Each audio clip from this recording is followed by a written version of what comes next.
Assalamualaikum warahmatullahi wabarakatuh.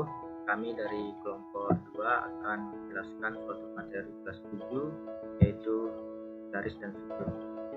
Adapun tujuan dari ini, yang pertama untuk menentukan kedudukan dua garis dan sudut.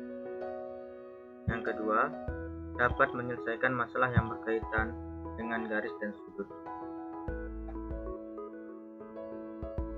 Baiklah, sebelum kita ke pembahasan, saya akan memperkenalkan anggota kelompok kami. Yang pertama, Muhammad Rizky Saputra dengan NIM 1R016107. Yang kedua, Muhammad Rizky Sarifudin dengan NIM 1R01191008. Dan yang ketiga, Asfun Biliardi dengan NIM 1R19112.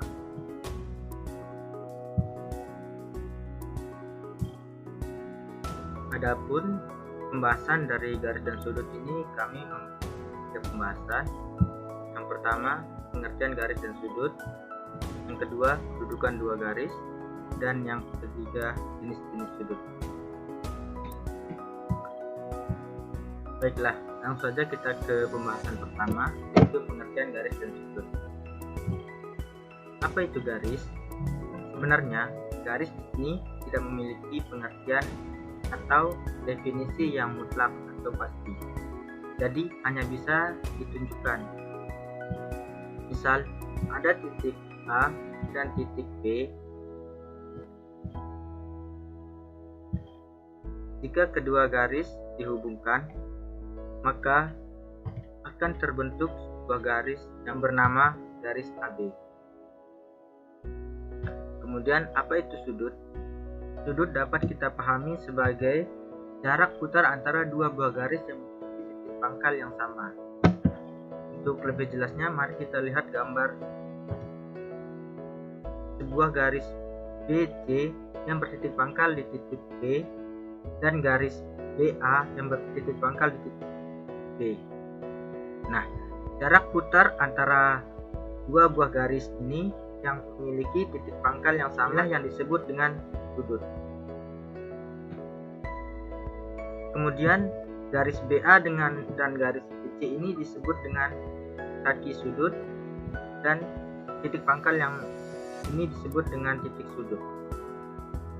Lalu, bagaimana dengan penamaan sudutnya? Di sini kita menggunakan dua penamaan sudut. Yang pertama, 1 huruf, dan yang kedua 3 huruf.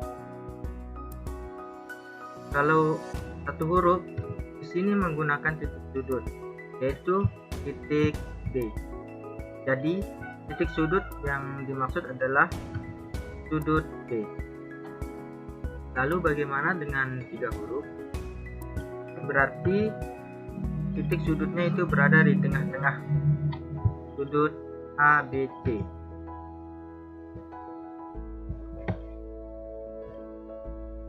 Berarti titik sudut di tengah-tengahnya yaitu adalah titik B. Karena titik B berada di antara A dengan C. Di sini saya akan menjelaskan kedudukan dua garis pada poin C yang sebelumnya dijelaskan oleh saudara Nasrun di poin sebelumnya. 1. Sejajar.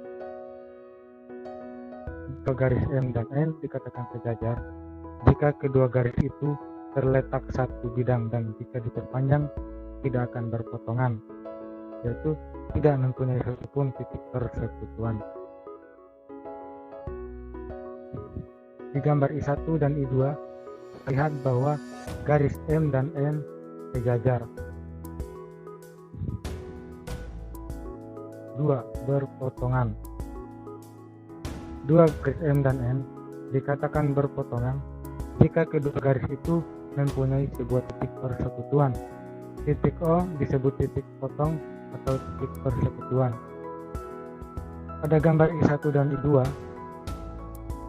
ada garis M dan N berpotongan di titik O. 3. Berimpit.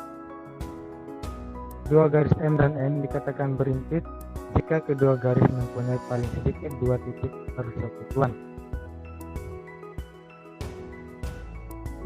Nah, seperti ini tampilannya, di mana garis M berintis dengan garis N dan garis AB berintis dengan garis AC. Selanjutnya kita ke contoh soal. Perhatikan gambar di samping ini. Tuliskan semua pasangan garis yang saling sejajar. Berikut penyelesaiannya. Bila garis atau lebih dikatakan sejajar apabila garis-garis tersebut terletak pada satu bidang datar dan tidak akan pernah bertemu atau berpotongan jika garis tersebut diperpanjang sampai tak berhingga. Dari definisi tersebut, maka pasangan garis yang saling sejajar yakni garis AB sejajar dengan DE, garis AC yang sejajar dengan DF, garis BC sejajar dengan garis DF, garis BE sejajar dengan garis CF, garis CE sejajar dengan garis D, dan garis AD sejajar dengan garis BE. Baik, selanjutnya sekarang kita bahas tentang jenis-jenis sudut. Ada beberapa macam jenis-jenis sudut yang dapat kita bahas pada kesempatan kali ini, yaitu dari segi nama sudutnya, besar sudutnya, dan bentuk sudutnya.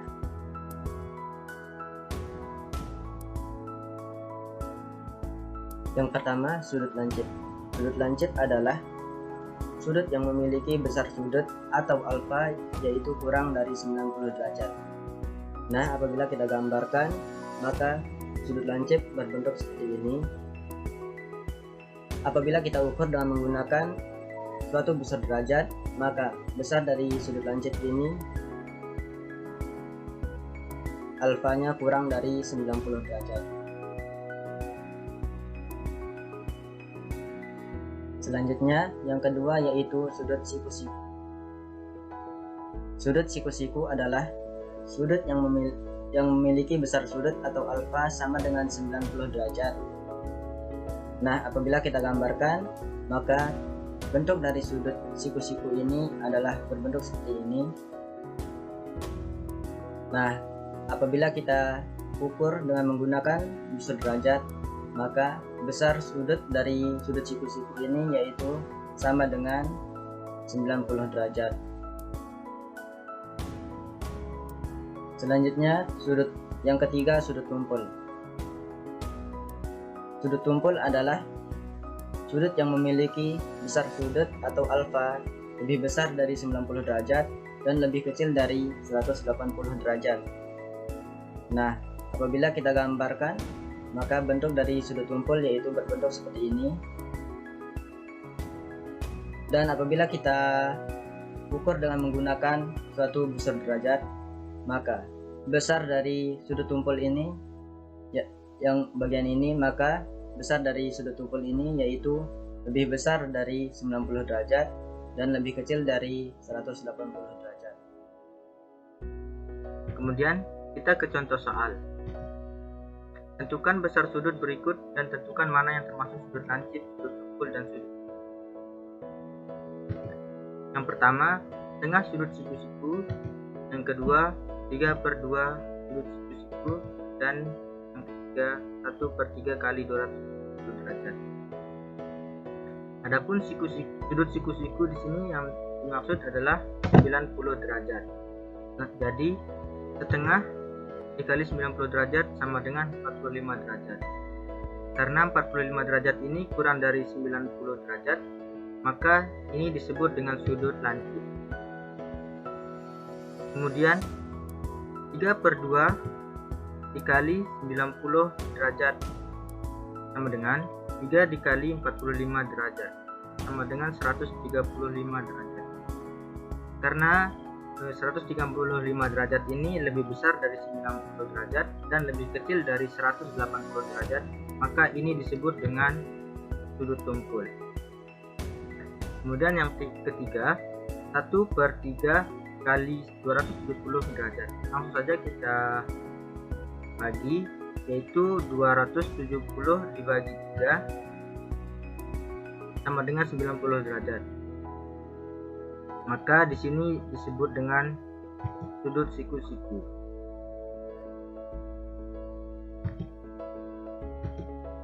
Oke, Sekian penjelasan dari kami. Assalamualaikum warahmatullahi wabarakatuh.